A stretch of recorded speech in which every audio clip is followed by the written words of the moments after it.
Hey movie fans, so today at a trade show, Sony Pictures was kind of talking about their upcoming film slate, and one title in particular kind of stood out to me. I wonder why? So Sony was talking about some of the movies when they mentioned the Uncharted sequel, you know, that thing that they said they were working on, but they've made no progress on whatsoever, and I'm still kind of skeptical whether or not it's actually coming out, but they seem to be pretty dead set on, yeah, we're making an Uncharted 2, because despite what the fans and myself kind of think, Uncharted was actually pretty profitable for the studio, so it kind of makes sense why they make another one. My thoughts on the first one are that it has some good moments, and I don't hate it nearly as much as some other people, but it's not nearly as good as it should have been, and it is entirely forgettable. That's the biggest crime with the first Uncharted movie, is that it's just forgettable, bland, and uninteresting, which sucks because I cherish those video games so much, and there is potential, I think, in a good Uncharted movie. Just didn't really get that. So what I want to do with this video is, yeah, we're going to talk a little bit on Uncharted 2,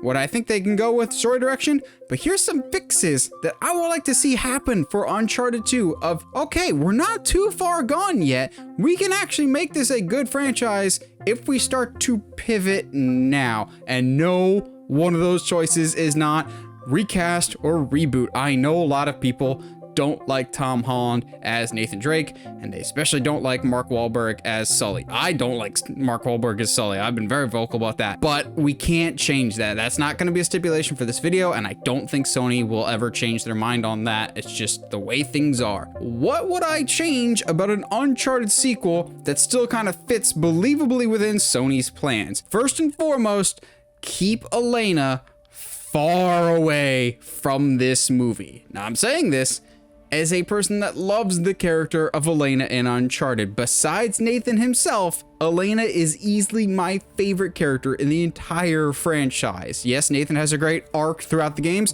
Elena has a great arc, and she's a great compliment to Nathan. I want the franchise to have a little bit more sure footing before we start introducing other fan favorite characters. I will say most of the casting for the first Uncharted movie was off. The actress that played Chloe, on the other hand, was spot on. So they proved that they can nail some of the casting and some of the characterizations. I wouldn't mind if we get some other supporting characters, like maybe Charlie Cutter could be very fun or interesting. I want some other characters in the Uncharted world if we're gonna start, you know, shoehorning in other things, because, you know, it's Sony, they're prone to do that. Elena is one character, though, that is very core and important to the later Nathan Drake story, so let's leave her on the back burner for now. If you're insisting on having her in it, though, maybe have her in the background, like doing her TV show somewhere else, and they make some joke in the background about it. That's about the extent of it. The next thing I would change for Uncharted 2, it sounds like a minor thing, but in retrospect, it's kind of a big thing. We need more jungles. I know there's always those rock memes about like him and wearing khakis and in jungles. That's very, very true and applicable for Nathan Drake. Even when he's in the middle of France in Uncharted 3, they still managed to find a jungle there. It's the running joke within the franchise. You need the treasure hunter to actually, you know, be in that iconic jungle location that you see in any adventure story, whether it's Indiana Jones or Tomb Raider or supposedly Uncharted. We got the lavish locales in the first one. I will not decry that at all. We got plenty of interesting and beautiful locations in the first Uncharted movie, as well as some pretty decent set pieces, albeit ones that they stole from the game, but we never really got an interesting jungle set piece. Come on, that's just right there. That's just treasure hunting 101. Sounds like a minor nitpick, and to a certain extent, I'm fully aware that it is, but that's just kind of the core identity of Uncharted, is the treasure hunting, the jungle aspect, the climbing, which climbing might not translate, jungle. Come on, it's just right there. At the beginning of this video, I said that we're not going to reboot or recast anything for the future movies. However, that doesn't mean we won't have certain characters take a back seat. I have made no qualms about the fact that I thought Mark Wahlberg's Sully was entirely miscast. Now, granted, at the end of the movie, he feels a lot closer to the Sully that he was supposed to be all along, but he's just Mark Wahlberg. That being said, for upcoming Uncharted movies, Sully should take a back seat. What? No. He should still be there, but for a lot of times in the games, it's just Nathan with other supporting characters kind of popping in and out of the story, especially Sully. Sully's a constant, but he's only ever there in small doses for the most part when Nathan needs sage wisdom or needs a partner in crime for something. Have Sully kind of take more of a back seat. I know Sony loves them some Mark Wahlberg, so don't kick him out of the movie entirely, but kind of mitigate fan outrage a little bit by having him take a back seat. So if we're not having Sully be Nate's running partner this time around, who are we getting to replace him? Well, honestly, all the pieces are already on the board with Sam Drake, Nate's brother. He was in a little bit of the first Uncharted movie, then they kind of went their separate ways, but then they teased Sam's epic return for an Uncharted sequel, because, you know, they had a sequel beta somehow. I think there's always been more storytelling potential for a movie perspective with Nate and Sam than there is with Nate and Sully. Don't get me wrong, I love Nate and Sully, but we get them a lot in the games, whereas Sam Drake was only introduced in Uncharted 4. There's a lot of untapped story potential here with two actual brothers whose paths really diverted in different directions. They're still good people, but they're fundamentally very different because of the experiences that have happened to them. Now that Nate, after the events of the first Uncharted movie, is much closer, but still a little off, but still closer to the Nathan Drake that we know and love from the games, how does that change now that Sam is back into the equation and Nate has kind of made it on his own? I'm not saying we're going to get the emotional complexities that were in Uncharted 4 with the brothers, but Nathan more or less taking a lead as the younger brother I think could be interesting, and there's a lot of fun chemistry they could play off of. Still have Sully present. They teased it enough in Uncharted 4 that Sully and Sam don't get along for reasons. Maybe we explore those reasons in a sequel. I think Sam is just more of a stronger component for this incarnation of Nathan Drake, a younger Nathan Drake where Sam is still allowed to be in the picture before events happen to him that he's not in the picture anymore. Of all of the things that I've talked about today, I think these last 2 points are the ones that I would really hammer home to Sony the most of. These are the things that you really gotta nail if you want these movies to work going forward.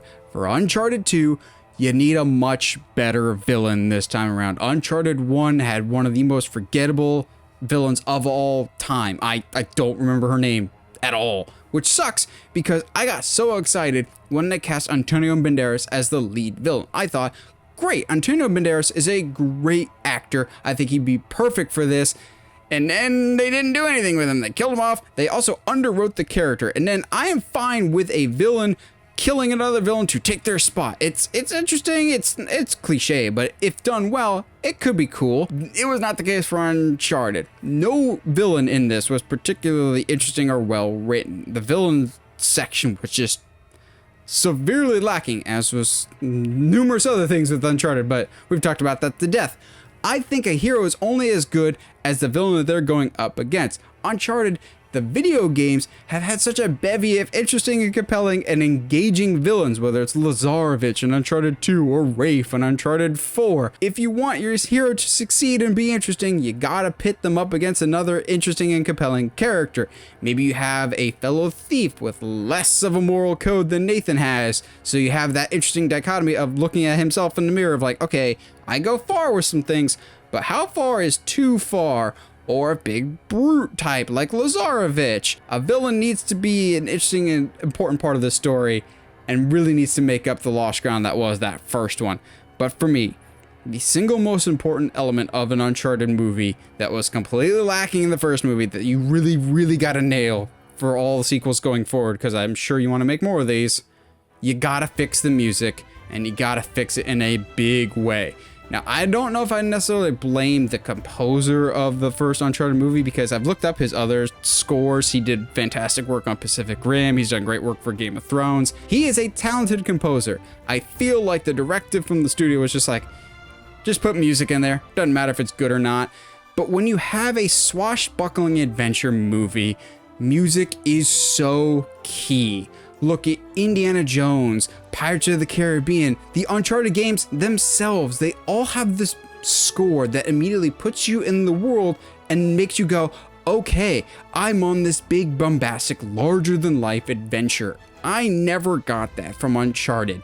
Also, from a shortcut narrative perspective, if your script sometimes is lacking or your story's not that great, but if you've got really good music, people kind of sometimes overlook that and just kind of get swelled up in the moment because the music kind of overpowers everything else. I know I've been guilty of that. What's frustrating to me is Henry Jackman did the music for Uncharted 4, and he's done plenty of other movies. Specifically, he did the music for the Jumanji movies, which, you know, is the better Uncharted movies, more or less. Also by Sony, of all people, so where's the disconnect? I'm asking, bring back Henry Jackman to score the Uncharted movies, please. And if you can't get Henry Jackman, just get more of an adventure sound to it. Uncharted has such iconic music. When you hear Nate's theme, oh, you know it's go time, and I'm going to be hyped and be ready to go on whatever adventure may be going down this particular road. I never once got super hyped from the music. The only part that actually was interesting was when they did play Nate's theme in the first Uncharted movie. That's still my favorite part of the whole movie, because they're like, something I recognize. And I know they've said, well, it's because Nate wasn't the Nate you know and love yet. Debatable. But just use more of that, but also just use more tones and sounds that sound like a traditional Uncharted thing. Give me more classic adventure music, and I'll kind of overlook some of the other shortcomings. Like I said, music can go a long way. What do you guys think? Are you excited for an Uncharted 2? Are you an Uncharted fan in general, either the movie or the game? If you're making Uncharted 2, which it seems like that's definitely going to be happening, how would you fix Uncharted? Whatever your thoughts, let me know down in the comments below. And as always, if you like what you see and want to see more, subscribe to the channel. And as always, stay sharp, movie guys and gals.